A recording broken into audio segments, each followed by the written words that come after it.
a retomar el tema de retorno a clases semipresenciales, el retorno a las aulas y pues también ya un incremento de casos en algunos corregimientos de Ciudad Capital y de otros puntos del interior del país. Para más detalles nos acompaña Carmen Aparicio del Ministerio de Educación, es quien coordina estos comités de bioseguridad en los distintos planteles educativos. Bienvenida a Next Noticias, qué gusto que pueda acompañarnos. Un poco explíquele a la audiencia la evaluación que se hace todo este proceso para el establecimiento de estos grupos o comités en los distintos centros educativos, sobre todo los que hoy retornaron a la modalidad semipresencial. Bienvenida, buenas tardes.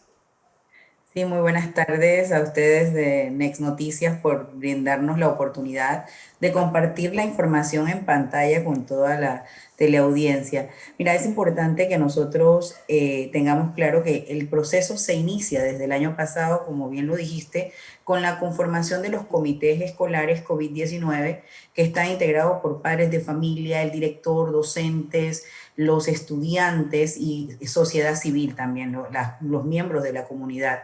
Entonces, se inició un proceso desde el año pasado y en este momento ya estamos en este proceso de iniciar la etapa semipresencial.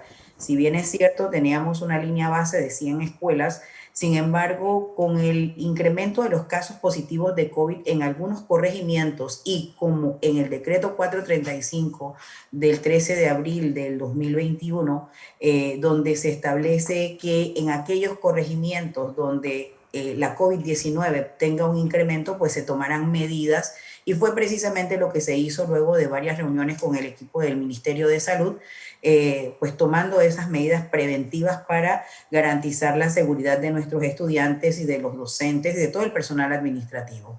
Profesora, los lineamientos, ¿qué se toma en cuenta o qué mejoras se han hecho o adecuaciones en los distintos colegios? Otra cosa, ¿qué aporta el Ministerio de Educación en cuanto a insumos y los padres de familia deben entregar o llevar algo también a los planteles?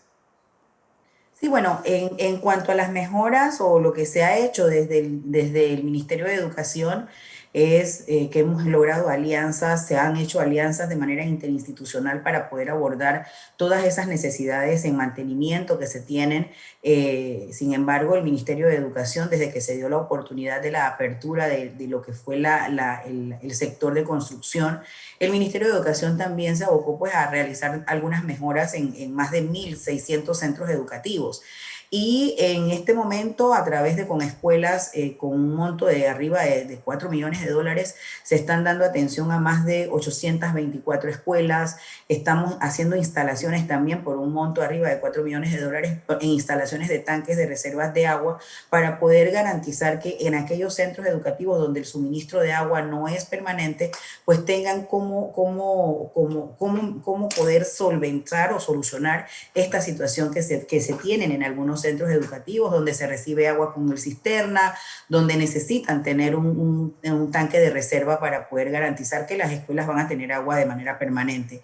Y en cuanto a los insumos de bioseguridad y equipos de protección personal, nosotros como Ministerio de Educación también se crea una alianza con empresa privada, con ONGs a nivel nacional y organismos internacionales, pues que de hecho pues han estado verificando esa lista de los centros educativos oficiales para poder hacer la entrega de algunos equipos de protección personal. Ya nosotros como Ministerio de Educación le hemos hecho entrega de insumos de desinfección, de material para la limpieza y desinfección de los centros educativos, al igual que nuestros equipos en las regionales están dándole esa atención para la nebulización. También se nos ha brindado el apoyo desde el del Benemérito Cuerpo de Bomberos, del SINAPROC y todos los estamentos de seguridad, pues tratando de garantizar que los centros educativos están limpios, están desinfectados y que se cumplió con todos los procesos para poder hacer la certificación de escuelas seguras. Profesora, ¿cómo saber qué estudiante le corresponde ir qué día? ¿Cómo se hace este anuncio o esta comunicación? Bien, recordemos que en esta etapa del proceso de semipresencialidad, el padre de familia debe estar completamente seguro de que quiere enviar a su hijo o a su acudido al centro educativo, y esto solo se logra acercándose a la escuela, verificando que toda la implementación de las medidas de bioseguridad se están dando de manera correcta, y aquel padre de familia que lo desea tiene que firmar un documento o hacerle un documento al centro educativo que está que de manera voluntaria él está dando la autorización para que su hijo vaya hacia los centros educativos, y que aquel padre de familia que realmente no está seguro porque todavía siente temor de que su escuela o por todas las cosas que a veces escuchamos en las redes, o que a veces malinforman también, algunos comentarios que se escuchan, el padre de familia probablemente pueda tener temor de no enviar a su niño. Bueno, ese padre de familia también está en su derecho de no enviarlo por el momento. Sin embargo, es el padre de familia el que define si su hijo va o no va a la escuela. Y el centro educativo, en conjunto, maestro, director, tienen que garantizar a ambos estudiantes que se les va a dar la atención y se les va a dar el derecho a la educación que tienen. Excelente, excelente, comprendo. Profesora, ¿qué hacer o qué sucede si un estudiante presenta síntomas de COVID en el centro educativo? ¿Qué se hace?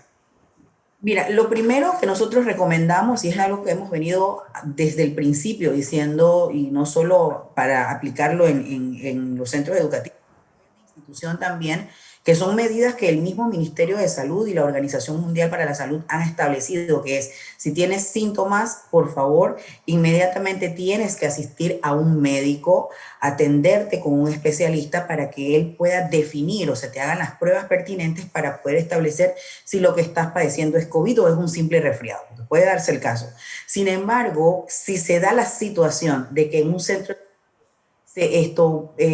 hay algún caso sospechoso, entonces hemos establecido en la guía de medidas de bioseguridad que se ha colgado desde el 16 de septiembre del año pasado, todo el protocolo que se debe cumplir, el aislamiento inmediato del estudiante, necesario pues hacer el cierre de la escuela, la limpieza, la desinfección del centro educativo, y mantener entonces en cuarentena al centro educativo por los 14 días que ha establecido el MINSA.